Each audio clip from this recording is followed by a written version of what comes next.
Things you suck at. Budgeting. So, you're trying to set a budget for yourself. Doesn't sound like such a difficult task, right?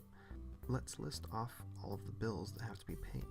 You've got your rent or your mortgage, electricity, water, heating, or air conditioning, your internet plan, your phone, your car payment, various insurances, clothing, food, and more.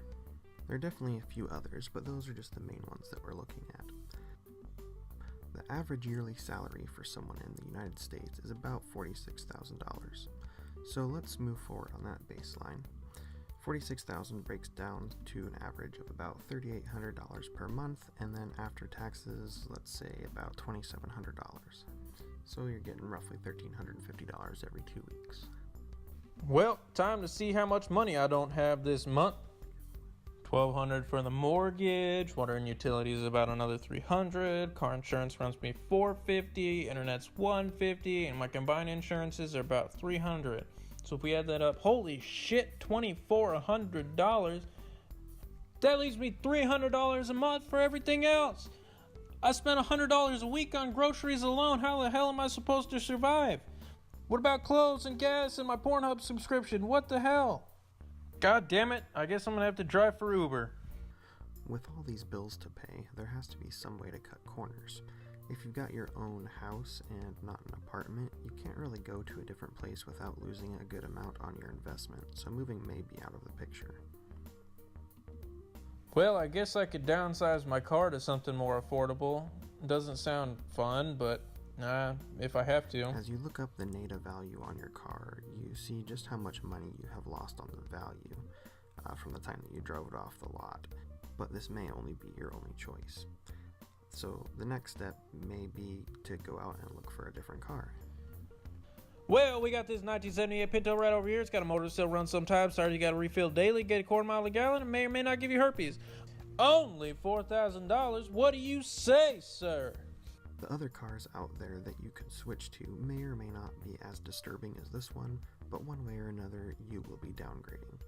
And once we get used to living a certain way, downgrading can be tough. So maybe let's look at another way of saving money. The internet is a wonderful invention that has evolved over the years into something that everyone uses on a daily basis. We really don't realize how connected we are due to technology fitting so seamlessly into our lives, such as with our phones, our smartwatches, and more. However, whether you believe it or not, you can survive on a lower quality home internet plan, or just maybe even not have it altogether.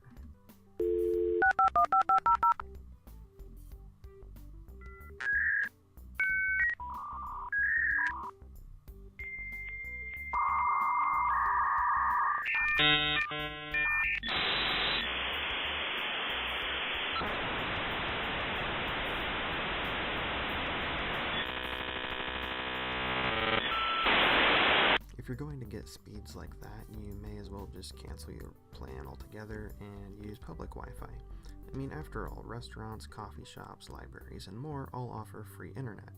Whether or not that internet will actually work is another story though. But hey, at least you can always use the internet on your smartphone, right? Nearly all cell phone plans offer a data package that allow you to tether other devices to your phone. But that really is just something else that you're going to be paying for every month. Maybe you could downgrade that? Thank you for calling AT&T. My name is James. How may I help you today? Yeah, James. I wanted to downgrade my phone plan to save some money. I'm going broke over here. Well, I see you have an iPhone X 256GB installment plan with unlimited calls, text, and 15 gigabytes of data per month. You could drop down to the 5 gigabytes of data per month for $3 less. Drop down to the 1 gigabyte of data for $5 less per month, or no data for $30 per less per month.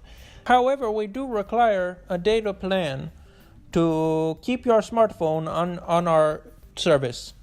So no data plan, no iPhone X. Do you understand? Would you still like to downgrade? Would you like to downgrade and have to have a Nokia? We could get you a Nokia. They're great little phones. The way these companies operate makes saving money a difficult task. with data tiers being separated by dollars, requiring data plans on all smartphones, still offering flip phones that save you almost no money. How does that make sense? It doesn't. You can't go back to living in the dark ages, so you decide to keep your phone and look at other ways of saving money. Food really is a huge black hole for money. I mean, if you think about it, you can go to the store and buy a gallon of milk, a dozen eggs, a loaf of bread, some peanut butter and jelly, and maybe a couple pieces of chicken for dinner, and you just spent $50. Not to mention everything else that you'd normally need to buy, cereal, oatmeal, other vegetables, cleaning supplies, whatever else. See, I read online that a person without food could survive on water for about 3 weeks and that the body would eat about 1 pound of fat every 3 days without food. So if I do the math, I can afford to eat 1 peanut butter and jelly sandwich every 6 days for about 4 months, and then after that I would die of anorexia. So I could do that, or I could go get a Big Mac. Yeah, I'm gonna go get a Big Mac. Most people would probably think this way. Food is needed for life. It's not something that you can just give up altogether. As you sit around feeling sorry for yourself about not being able to cut corners and come up with a reasonable budget, you do what all Americans do.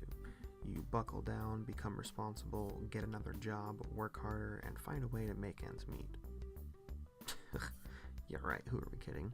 Americans are just gonna sit around and watch Netflix, eat their junk food, and shop on Amazon when they're depressed. Just something else that contributes to the financial deficiency. Hey, I can just get a credit card for now and put my extra purchases on it until I find a way to make more money. Then I can pay my debt back. So maybe you do this. Let's say you get approved for Visa with a $10,000 credit line, and then you use this to make ends meet. Well, soon enough that card has been maxed out and you're even worse off than you were before. You really don't know how you're going to get out of this, and the reality sets in that budgeting is really just something else that you suck at. Bills, magazines, bills. Oh crap, they canceled my Visa. Oh hey, look, a new MasterCard. All is right in the world again.